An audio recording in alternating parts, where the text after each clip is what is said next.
Hello, hi నాన్న. నేను మీ అన్న హిస్టరీ రఫీ సార్. మళ్ళీ క్లాస్ టైం అయింది మనకి. ఏపీడిఎస్సి స్కూల్ అసిస్టెంట్ సోషల్ హిస్టరీకి సంబంధించి 8th క్లాస్ టెక్స్ట్ బుక్లో మనం ఉన్నాం. 8th క్లాస్లో 6వ పాఠం ఉంది మనకి. 6వ పాఠం పేరు చేనేత కార్మికులు, ఇనుము శుద్ధి చేసేవారు, కర్మాగార యజమానులు.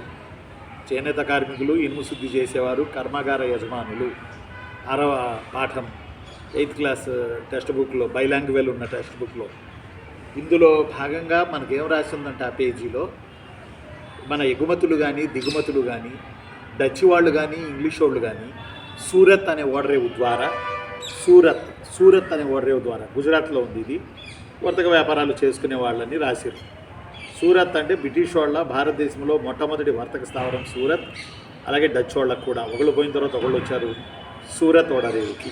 అదొక ఎపిసోడ్ మనకు రాసింది. రెండవ ఎపిసోడ్ ఏం రాసిందంటే పారిశ్రామిక విప్లవం గురించి రాసి ఉన్నది ఈ పాఠంలో, 6వ పాఠంలో 8th క్లాస్ టెక్స్ట్ బుక్లో, హిస్టరీ టెక్స్ట్ బుక్లో. ఇందులో భాగంగా పారిశ్రామిక విప్లవానికి ముందు 3 దశలు మనం మాట్లాడుకోవాలి. 3 దశలు ఉంటాయి: వలసవాదం, వాణిజ్యవాదం, సామ్రాజ్యవాదం. వలసవాదం, వాణిజ్యవాదం, సామ్రాజ్యవాదం. వలసవాదం అని అంటే భారతదేశంలోని వస్తువులను, తయారైనటువంటి వస్త్రాల్ని వెండో బంగారమో ఇచ్చి తమ దేశానికి తరలించుకుపోవడాన్ని, మనం తయారు చేసిన వస్త్రాలను, వస్తువులను తరలించుకుపోవడాన్ని వలసవాదం అని అంటారు. ఇది మొదటి దశ. రెండో దశను వాణిజ్యవాదం అని అంటారు.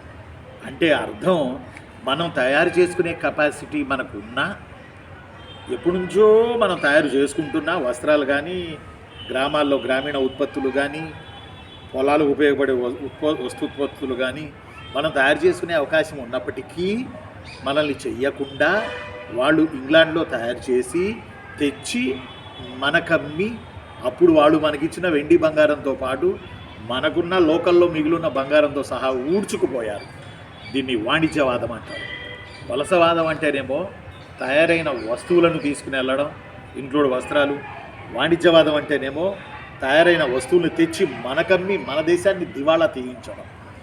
ఒక దేశపు వెండి బంగారాలు మరో దేశానికి ధారాళంగా ప్రవహించడాన్ని వాణిజ్యవాదం అంటారు. మళ్ళీ చెప్పనా, ఒక దేశపు వెండి బంగారు నిల్వలు మరో దేశానికి ధారాళంగా ప్రవహించడాన్ని వాణిజ్యవాదం అంటారు. అయితే మొదటి దశ వలసవాదం, రెండవ దశ ఇప్పుడు వాణిజ్యవాదం, మూడవ దశ సామ్రాజ్యవాదం. మొత్తం మన వెండి బంగారు నిల్వలన్నీ కోల్పోయిన తర్వాత సౌజన్య మనం ఏం చేస్తామంటే దివాలా తీస్తాం, దారిద్ర్యపు స్థితికి వెళ్ళిపోతాం. అప్పుడు ఈజీగా ఆటోమేటిక్గా మనీ పొలిటికల్గా ఆక్యుపైట్ చేస్తారు. ఇక్కడున్న గవర్నమెంట్లను కూలదోసి, మొఘలాయి గవర్నమెంట్ కూలదోసి బ్రిటిష్ వాళ్ళు అలానే చేశారు. దీన్ని సామ్రాజ్యవాదం అంటారు. వలసవాదం అంటేనేమో కలోనలిజం, వాణిజ్యవాదం అంటేనేమో మర్కంటైలిజం, సామ్రాజ్యవాదం అంటేనేమో ఇంపీరియాలిజం, సామ్రాజ్యవాదం.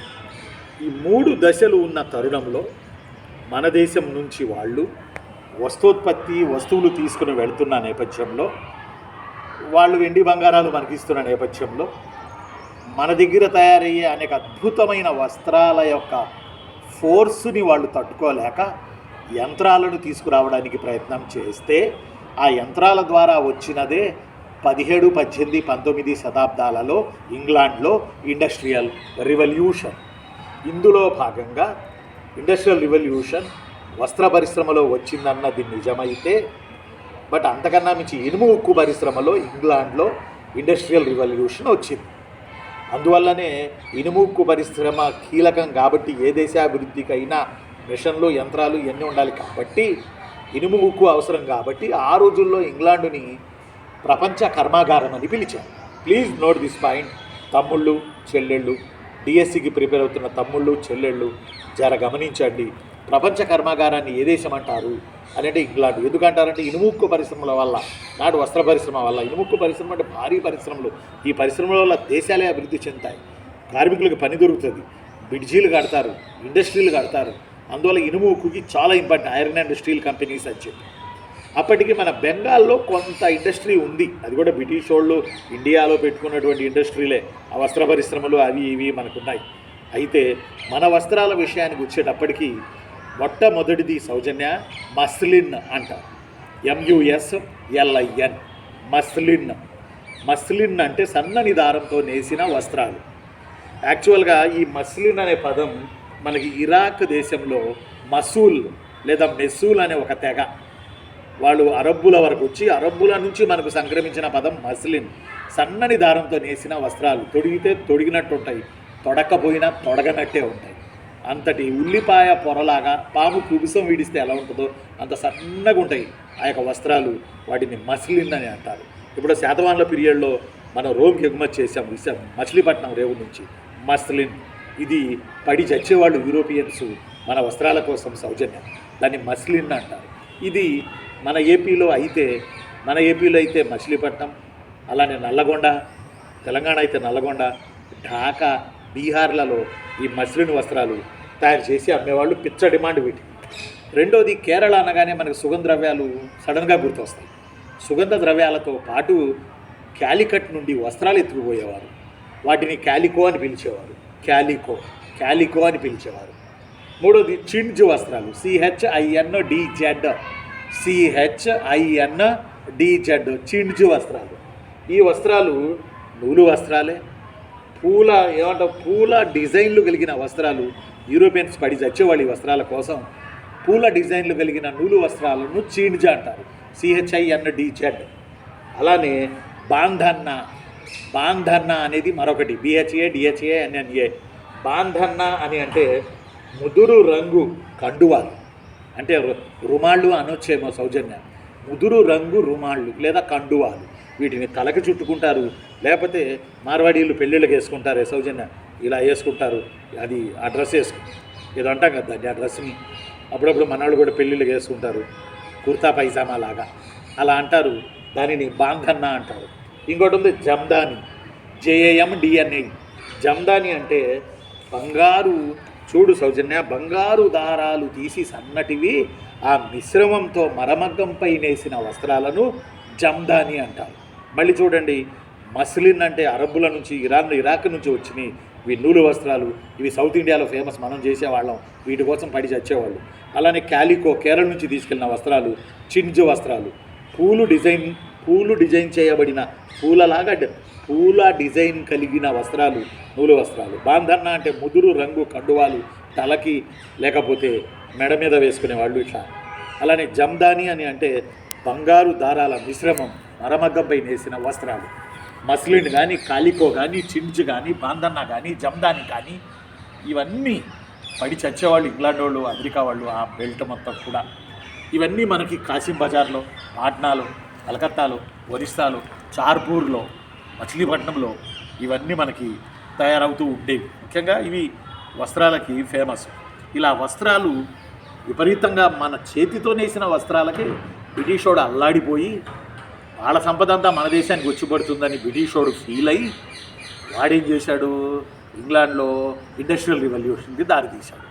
లేదు మనం వెళ్ళి అమ్మి అటు నుంచి తెచ్చుకోవాలి, మన వెండి బంగారాలు ఇచ్చి మనం ఆరిపోవడం ఏంటి, ఆ దేశపు వెండి బంగారాలు మనం కొట్టేయాలి అన్న కాంక్షతో లండన్లో టెక్నాలజికల్గా ఆవిష్కరణలు స్టార్ట్ అయ్యాయి. దాన్నే ఇండస్ట్రియల్ రివల్యూషన్ అంటారు.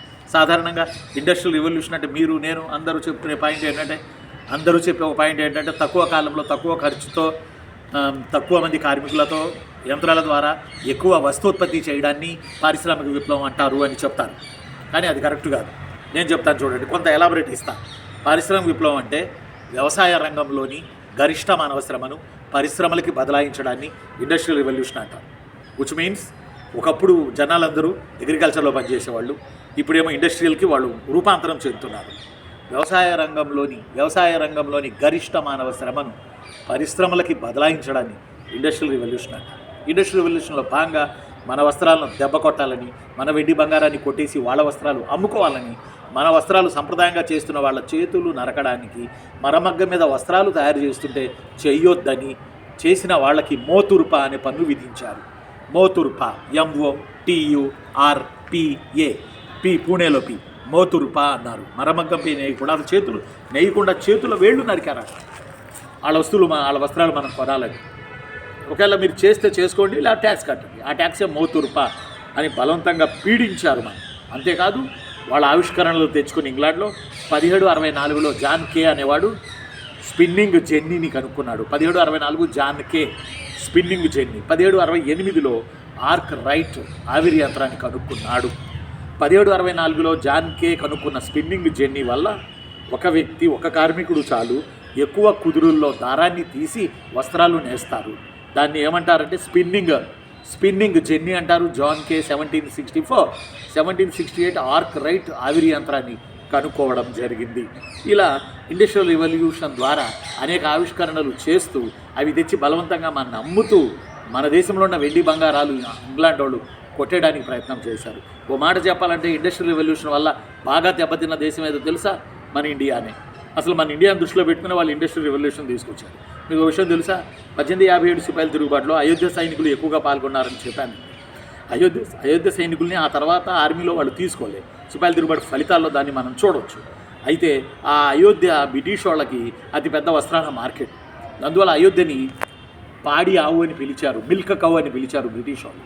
అయితే ఏమైనా ఇండస్ట్రియల్ రెవల్యూషన్ తీసుకొచ్చి మన హస్తకళల్ని, మన కళంకారీని, మన చేనేత వస్త్రాలని, మన సంప్రదాయబద్ధంగా తయారవుతున్న వస్తోత్పత్తులను ఎలా దెబ్బకొట్టారు బ్రిటిష్ వాళ్ళు అనేది నెక్స్ట్ ఎపిసోడ్లో మనం చూద్దాం. నేను మీ అన్న హిస్టరీ రఫీ సార్ని ఈ క్లాసు ఇంతటితో ముగిస్తున్నాను. సహకరించిన సౌజన్యకి థ్యాంక్ యూ. ఈ క్లాసు ద్వారా మీరు లబ్ధి పొందుతారని ఆశిస్తూ, నచ్చితే లైక్ చేయండి, షేర్ చేయండి, సబ్స్క్రైబ్ చేయండి. ఈ పరంపర డిఎస్సి ఎగ్జామ్ వరకు కొనసాగుదాం. ఎస్జిటి క్లాసులు కూడా త్వరలో చేస్తాను. మన బాబు సిలబస్ తీసుకొస్తున్నాడు. ఎలా ప్రిపేర్ అవ్వాలో కూడా నెక్స్ట్ వీడియో చేస్తాను. ఎస్జిటికి సంబంధించి, సెకండ్ గ్రేడ్ టీచర్ సంబంధించి. Thank you. ఉంటాను. నేను మీ అన్నయ్య హిస్టరీ రఫీ సార్. ఈరోజు మనం సూరత్ గురించి మాట్లాడుకున్నాం, ఇనుముకు పరిశ్రమల గురించి మాట్లాడుకున్నాం, ప్రపంచ కర్మాగారం గురించి మాట్లాడుకున్నాం, వలసవాదం, వాణిజ్యవాదం, సామ్రాజ్యవాదం గురించి మాట్లాడుకున్నాం, పారిశ్రామిక విప్లవం గురించి కొంత మాట్లాడుకున్నాం, మస్లిన్, క్యాలికో, చిన్జు, బాందన్న, జమ్దాని వీటి గురించి మనం మాట్లాడుకున్నాం. ఇంకొకసారి మస్లిన్ అంటే సన్నని దారంతో నేసిన వస్త్రాలు, క్యాలికో అంటే కేరళకు చెందిన వస్త్రాలు, చిన్జు పరిశ్రమ అంటే పూల డిజైన్లు కలిగిన వస్త్రాలు, బాంధన్న అంటే ముదురు రంగు వస్త్రాలు, తల లేదా మెడ మీద ధరించే వస్త్రాలు, జమ్దాని అంటే బంగారు రేకులతో తీసి అల్లినటువంటి మరమగ్గంపై నేసిన వస్త్రాలు. ఇలా మరమగ్గంపై వస్త్రాలు నేస్తే బ్రిటిష్ వాడు కోపం వచ్చి మన మీద పన్నేశాడు. ఆ పన్నునే మోతురుపా అంటారు. Very very very important, most important. మోతురుపా. మరమగ్గం మీద వస్త్రాలు నేస్తే నెయ్యొద్దని, ఒకవేళ నేస్తే ఈ ట్యాక్స్ కట్టండి అని వేసిన పన్నుని మోతురుపా, MOTURPA మోతురుపా అంటారు. ఇది సేమ్ వే జమీందారులను కూడా బ్రిటిష్ వాళ్ళు బతకనీలే. జమీందారులు బ్రిటిష్ వాళ్ళకి చెల్లించిన పన్నుని పేష్కుష్ అంటారు. PESHKUSH. అలానే పాపం కళ్ళు గీసే కార్మికులను కూడా బతకనీలే. తాడి ఎక్కితే కళ్ళు గీస్తే ట్యాక్స్ కట్టాలి గౌడ కార్మికులు, కళ్ళుగీత కార్మికులు. వీళ్ళకి విధించినటువంటి పన్నుని చిగురు పన్ను అని పిలిచారు. మౌతుర్ప, పేష్కుషు, చిగురు పన్ను, రకరకాల పన్నులేసి మన నడ్డి పిలిచారు. ఆర్థికంగా మన దేశాన్ని దోచుకెళ్ళడానికి పారిశ్రామిక విప్లవాన్ని ప్రిపేర్ చేశారు. ఆ దెబ్బకి ఆర్థికంగా మనం ఎలా కకావికలం అయిపోయామనేది రేపటి క్లాస్లో తెలుసుకుందాం. Thank you.